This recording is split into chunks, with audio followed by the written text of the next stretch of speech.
Countdown for blastoff. X minus 5, minus 4, minus 3, minus 2, X minus 1. Fire!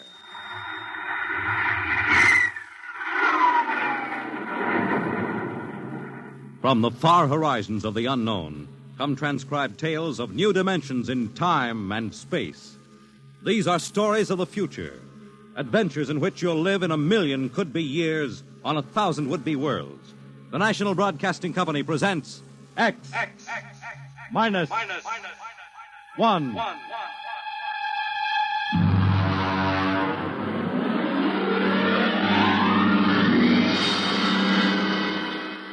Tonight, the science fiction classic, Knock, by Frederick Brown.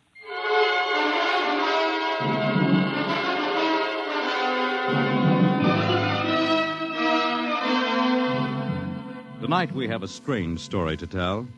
A sweet, blood-curdling little story that is really only 2 sentences long. The last man on earth sat alone in a room. There was a knock at the door.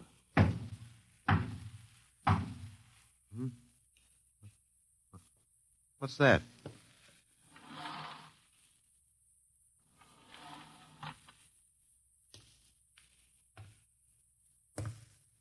Good morning, man. What? Who are you? You have regained consciousness. Who are you? I am Zan. I'm still asleep, I must be. You are not asleep. Maybe if I close my eyes, it'll go away. I will not go away, man. Oh, I guess I'm awake. What are you? I am a Zan. What's that? A Zan is intelligent life. Look, I don't... What happened? Where are you from? From Planet 7 in the 3rd galaxy in the 4th quadrant. Where? It is not necessary to repeat information which is correct in the original statement. Planet 7, but... You mean I'm not on Earth? You are still on your planet. Then what are you doing here? The Zans have annexed your world. You mean you've conquered Earth? Yes, that is correct. We will now prepare your planet for habitation by the Zan. How about the people? What about the population of the world? You are the population of the world. Huh? Now, wait a minute. I can't... I don't understand what's happened. The Zan have landed on your planet. We have removed the lower life forms to prepare for colonization by the Zan. When did all this happen? 2 days ago. You have been unconscious until now. You really mean I'm the last man on Earth? That is correct. Identify yourself now. What? Kindly provide data as to your position in the elementary social order of your planet. Oh. I'm Walter Phelan, Associate Professor of Anthropology at Nathan University. How do you speak English? We have deciphered your written and recorded records. It is not difficult to reconstruct your language. It is a primary type of auditory communication. Oh. Is there anything you want to complete your natural habitat? You mean I'm a prisoner? That is correct. What will you want further in your room? Do I have to stay here? Yes. The rest of my life? Forever. Then you better bring me my books. That will be done. That's rather considerate of you. You know, I've got to call you something. Do you mind if I call you George? It is immaterial. I will be back, Associate Professor of Anthropology. Oh, that's all right, George. Just call me Walter. Very well, Walter. I will be back with your books. All right, George. I'll be seeing you around. You will not be around, Walter. You will be here.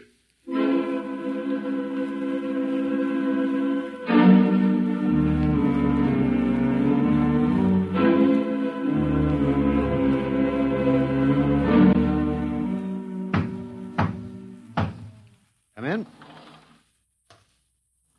Oh, hello, George. Hello, Walter. Wait a minute. You're not George. You're different somehow. It makes no difference. The Zan are many, and they are one. Then I'll call you George, too. I'll call you old George. What can I do for you? Point 1.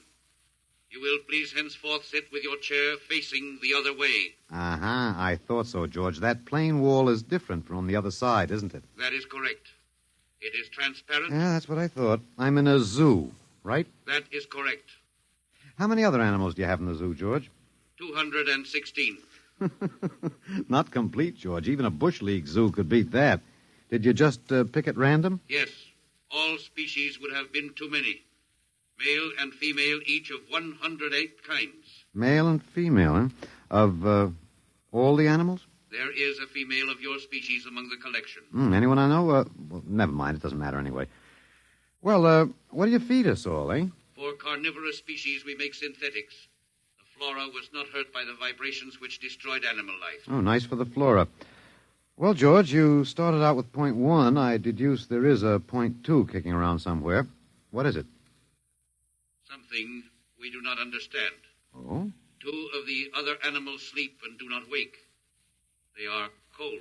Don't worry, George. It happens in the best regulated zoos. What is wrong with them, Walter? Nothing much. They're just dead. Dead? Mm-hmm. That means stopped. But nothing stopped them. Each was alone. Well, maybe they just died of old age. Old age? I do not understand. You don't? How old are you, George? Your planet went around the sun about 7,000 times since I was born. 7,000 years? Yes, I am still young. Yeah, a babe in arms. Look, George, you've got something to learn about this planet you've hijacked. Here on Earth, we've got somebody you don't know where you come from. An old man with a beard and an hourglass and a scythe. Your vibrations didn't kill him. What is he? Oh, old man Death. Down here, our people and animals live until somebody, the Grim Reaper, stops them. He will stop more? Well, he gets us all, George. With your lifespan, it won't seem like a minute and we'll all be gone. Looks like you made a mistake, George. And I don't think there's much you can do about it. That is not correct. The Zan is a logical being. We will take action.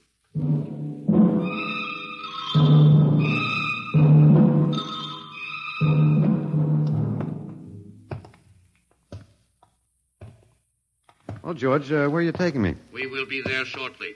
We will bring your books and your chair. You mean my lease is up? I do not understand. It's moving day? That is correct. We are here now. You will live here now, Walter. It is a larger room. Well, be it ever so humble, there's no place like home. Go inside. Oh, be careful with those books, George. Don't lose my... Oh, excuse me. Who are you? What are you doing here? I guess George didn't explain. George tries to be polite, but he hasn't quite caught on yet. I'm Walter Phelan. My name is Grace Evans, Mr. Phelan. What's all this about? Why did they bring me here? I think I know why, but let's go back a bit. Do you know just what has happened otherwise? No, not exactly. Well, I've been talking to George. George? Well, that's what I call them, all of them. There's no way to tell them apart anyway. There aren't many of them here yet. They come from outside the solar system, sort of an advanced scouting party. I saw their spaceship. It's as big as a mountain. Yeah, they're moving in on us. They cleaned off the Earth with some kind of vibration. It destroys all sorts of animal life. I don't know whether they did it all at once or if they had to circle the Earth a few times, but they killed everybody. No. I was afraid The cheerful note is that you and I and 200-odd other animals were picked up beforehand as specimens for the zoo. You do know this is a zoo, don't you? I suspected it. But I don't remember anything about being captured. I just woke up here. Well, my hunch is they used the vibrations just low enough to knock us all out. And then they cruised around, picking up samples at random. When they were all set, they turned the juice on full blast. How terrible. Yeah, well, they solved a lot of problems for us. Housing shortage, wars, even the atomic bomb. I don't suppose the human race, you and I, have to worry about anything now. It's awful. Only they made a mistake. They underestimated us. I don't understand. They thought we were immortal. That we were what? Immortal, like they are. Oh, they can be killed, but the Zans don't know what natural death is. They didn't know anyway until they lost 2 of us yesterday. You mean there are more than 2 of us? Oh, not more of our species, no. These were merely fellow animals, a rabbit and a canary. And by the Zans' way of figuring time, the rest of us are only good for a few minutes apiece. It's a joke on them. They figured they had permanent specimens here in the zoo. Well, didn't they even know we'd all die eventually? I don't think so. George, that is the second Zan I saw, told me he was 7,000 years old, and he's young by their standards. When they learned how quickly we die, they were practically shocked to the core, if they have cores. How can you talk that way about it? Academic detachment. I learned it at faculty teas. At any rate, they've decided to reorganize their zoo. 2 by 2. What, are they going to keep us locked up together in this one little room? Yeah, I'm afraid so. There's plenty of furniture, though, and George promised to bring me my chair. We've got to do something. Why? Well, I don't know. It just seems to me we owe it to the human race to do something. Oh, well, perhaps you have a suggestion? There must be some way. They can be killed, you said. Oh, yes, I've been studying them. They look horribly different, but I think they have about the same metabolic and digestive system as we. I think that anything that would kill one of us would kill one of them. But you said 7,000 years. Yeah, I think I figured it out. Now, George cut his, I suppose you'd call it his hand, when he brought in my books. Started to bleed, red blood. But I could see the cut closing as he stood there. By the time he left, it was healed. I don't understand. Well, you see, whatever factor there is in man that makes him grow old is missing in the Zan. Their regenerative powers must be unlimited. They just don't wear out. They go on and on until they're stopped. Suppose we killed one. There must be some way. Oh, what would be the use? They wouldn't even punish us. They'd just give us our food through a trapdoor and put up a sign saying, "Beware of the man. Dangerous." I don't think they'll even have to bother in your case. I don't see anything funny. I'm sorry. It just reminds me of Martha. Martha? My wife. She died 2 years ago. I'm sorry. Well, not at all. It was a pleasure. That'll be George with my books. Come in. Hello, George. Hello, Walter. Point one, I have brought your books. Point one, eh? What else is on your mind? Another creature sleeps and will not wake. Oh? A small feathered one called a duck. Well, it happens, George. I warned you. Old Man Death, the Grim Reaper. I told you about him. Walter, the Council of Zan has met. It has been decided logically that A, no life form can withstand the full strength vibrations with which we cleared your planet. Therefore, the Grim Reaper you spoke of does not exist. Pretty neat, George. What's B? B, the only intelligent life to escape the vibrations is you. Therefore, the logical conclusion is you are stopping these animals by some means unknown to us. George, you are off your trolley. You will tell me now how this is done. You've got me. Yes, we have. It is necessary to save the remaining specimens as long as possible. If we do not get the information, we may be forced to dispense with your species entirely. This means you, Walter, and the female. Now, hold on, George. Don't go off half-cocked. Let me take a look at these animals that won't wake up. I will take you there now. Go first, Walter. After you, my dear George.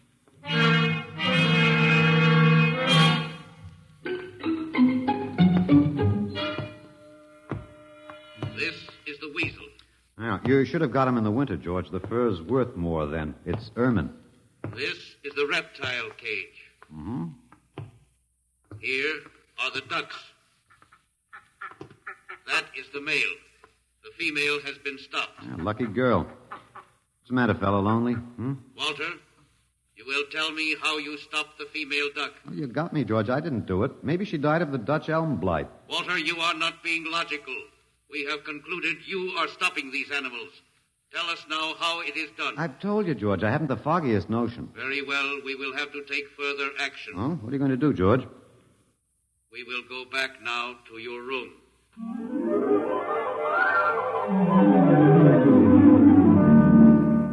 What happened, Mr. Phelan? You might call me Walter. After all, George does. And we have more in common. Please, what happened? Oh, just a duck, a dead duck. George thinks I killed her by remote control. He wants me to tell him how. Did you? Look, I'm just an ordinary anthropologist. There's no telling what those animals died of, just natural causes. But George can't see it that way. He thinks I'm holding out on him. Good. What? At least we can get back at them some way. At least we can do something to them. Well, why? After all, George isn't a bad fellow, if you like an ant mentality. How can you say that? Well, they murdered the human race. I suppose so, but we can't change that now, so why think about it? We just can't sit here and do nothing. I fail to see how we can do anything else. But at least we could be fighting. I can't see the virtue in that. I was more or less content with my books, and we've got George to talk to. Of all the men in the world they had to pick, don't you want to fight back? Don't you want to keep on fighting to the end? It hadn't occurred to me. But we've got to, Walter. Why? I can't really explain it, but, Walter, if there was any good in man, it was that he kept on struggling against nature and, in the end, even against himself. But he kept on fighting for what he thought was right, and we're all that's left. Walter, we just can't end by giving up. We've got to keep on fighting. You know, you do remind me of Martha. There isn't much left for us. We could beat them in this one small thing. We can pretend there's a secret about death. We could refuse to tell them anything. Well, there isn't anything to tell. But they don't know that. Promise me you won't give in. Well, I suppose the worst they can do is kill us. All right, Miss Evans. Hello, George. Hello, Walter. Now you will tell us how these animals are stopped. George, this may come as a shock to you, but I've decided not to tell you. Why? Oh, a romantic attachment to lost causes. My grandfather was a Confederate officer. Walter, you are not being logical. Neither was my grandfather. He charged a Yankee battery with 1 round of ammunition and a corncob pipe. You are not logical, but that is expected in lower life forms. You will come with me now, Walter. Where are you taking him? To the 2nd level. Go now, Walter. You won't tell them. I can't guarantee anything, but as of now, I don't intend to. We've got to fight, Walter. Remember that. We've got to go out fighting. Yes. Yes, I think you're right. Go now, Walter. Goodbye. It's been a pleasure, Miss Evans. I am waiting. Go now, Walter. After you, my dear George.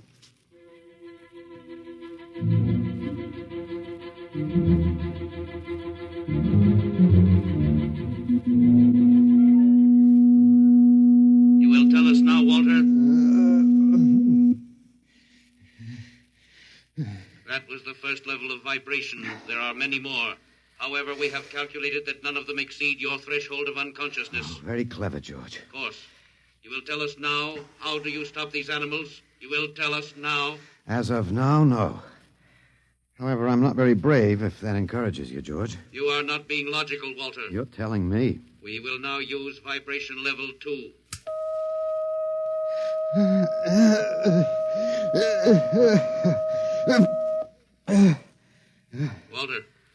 Walter, you are still conscious. Let me alone, George. You will tell us now how you stop the animals? Let me alone. We have had vibration levels 1 and 2. There are still 15 more before your threshold of unconsciousness. No. Let me alone. Walter, listen to me. Another creature sleeps and will not wake. We must know now. It's tough. You better start vibrating again, George. No. What? It would not be logical. We have calculated that no further level of vibration will overcome your irrational psychological block. We conclude you will not tell. And let me go? That is correct. That's real nice of you, George. I appreciate it. We have calculated that the resistance of the female of your species will be lower. We will now place her under the vibrations. No, George, you can't do that. No, listen, George. George, there is no secret. Can you understand that?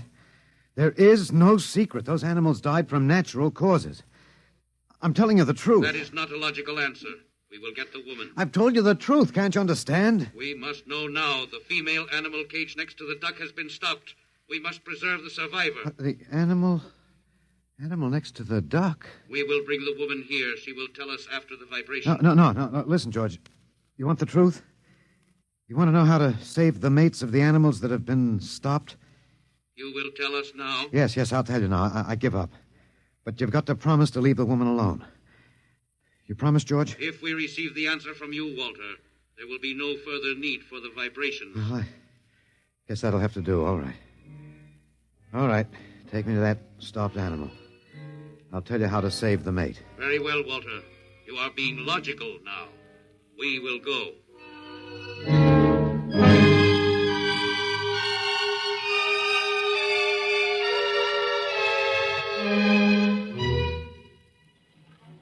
Walter, are you all right? Just let me catch my breath a minute. What did they do? What happened? After a while, I told them what they wanted to know. Oh, no. As George pointed out, it seemed to be the logical thing at the time. But you promised. I know. It was our last chance to beat them on even one little thing. Perhaps. You mind if I sit down? You gave up. I suppose you could call it that. I'm very tired. They've beaten us completely then. There isn't even anything we can do. The last of the human race, and we give up. We don't even die fighting. Oh, it isn't that bad. Something might turn up, Martha. What did you call me? Huh? No, I must have said Martha. Sorry, she was my wife. She died 2 years ago. What were you saying? Nothing. It doesn't matter. It's too late. It's too late for the whole human race. What now, George? The Council of the Sun has met. Oh, something wrong, George? A Zan has been stopped. What? Zan is dead? That is correct. Well, you didn't believe me, George. But you can die. You can really die. You'll have to get used to that if you're going to stay here. The council has decided. A, you have in some way stopped this Zan. B, you and the woman must be eliminated. Walter. No, you've got it wrong, George. The council has decided this time you will have the full vibration. This time. Walter, what did they do to you? Oh, they have a rather effective third degree. They tortured you, Walter? Yes. And I thought... Oh, Walter, it was all my fault. I wouldn't even have tried without you. I suppose we have a last chance now to end with some dignity. I think you're a very brave man, Walter. No, not very. There isn't much else to do. Do we go now, George? Now, Walter. Wait. What's that? I have been told another Zan has died. Now will you believe me? The council of the Zan meets now. 2 gone already, and you were with me, George. You know I didn't kill this one. What stopped him then? I told you, it's Old Man Death. You came to the wrong planet, George. Your immortality doesn't go down here. He can stop you, but you can't stop him. And you'll all die if you stick around. What now? The council has decided this is a place of death. We will leave your planet. Leave? You mean you're giving up? It is not safe for the Zan. Oh, Walter, they're leaving. They're really going. Come on then, George. And don't hurry back. It would not be logical to do so. We are leaving the Earth now. Goodbye, Walter. Goodbye, George.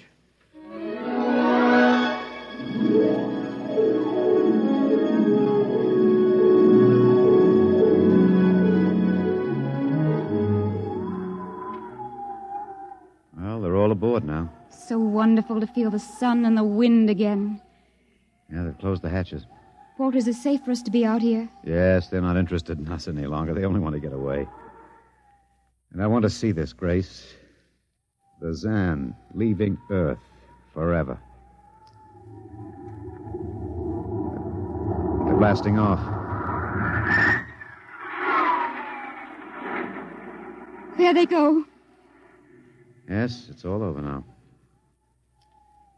Well, I suppose we might as well go back in. I still don't understand. Walter, what made them go? I just told them the facts of life. Of death, you mean? No, of life. After all, I thought George was old enough to know. At 7,000 years, he was going to be a pretty big boy. I wish you'd stop joking and tell me what happened. Look out for the step.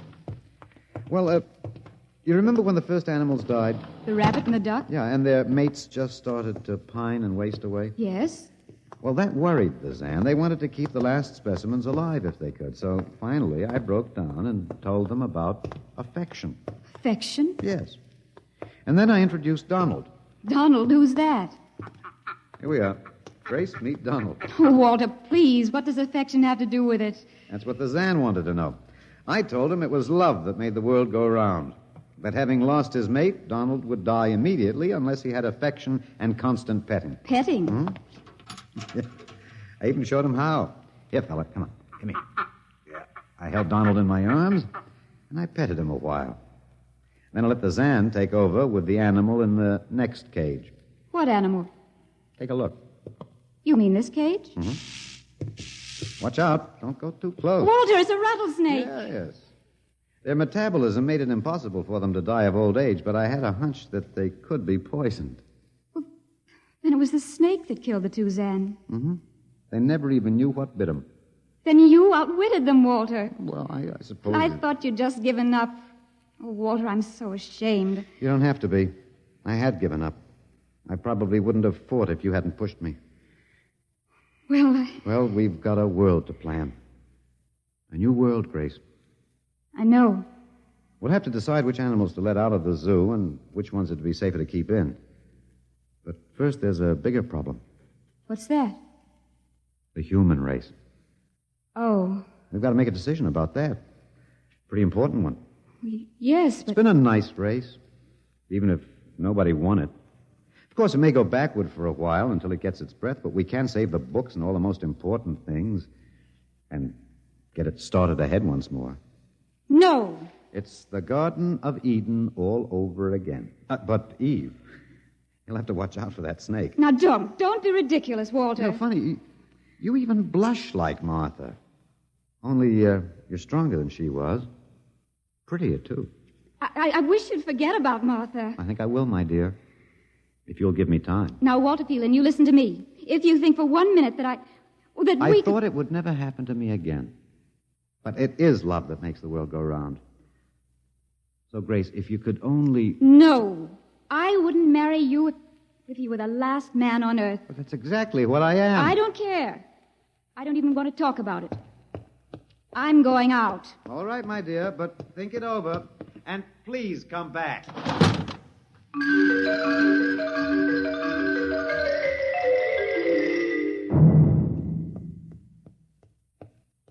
You see, I told you. It wasn't really so horrible, our story. Remember how it goes? The last man on earth sat alone in a room. And then there was a knock on the door. Come in. Come in, Grace, my dear.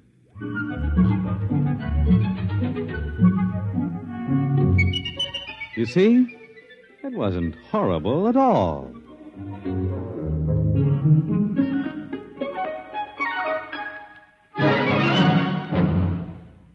In just a moment, a word about next week's adventure. Tonight, by transcription, X-1 has brought you Knock by Frederick Brown, adapted for radio by Ernest Kinoy. Featured in the cast were Alex Scorby as Walter, Laurie March as Grace, and Louis Van Ruten as the Zan. X-1 was directed by Fred Way and is an NBC Radio Network production.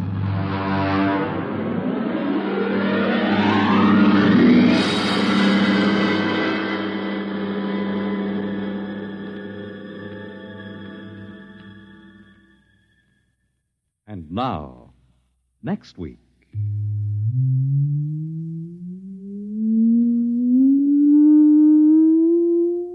A strange and chilling story from the Bureau of Missing Persons. The story of what occurred when they accidentally intercepted a shortwave message, a cry for help from a missing atomic scientist who told them the fantastic story that he was now the man in the moon. How did it happen? You'll hear next week at X minus 1.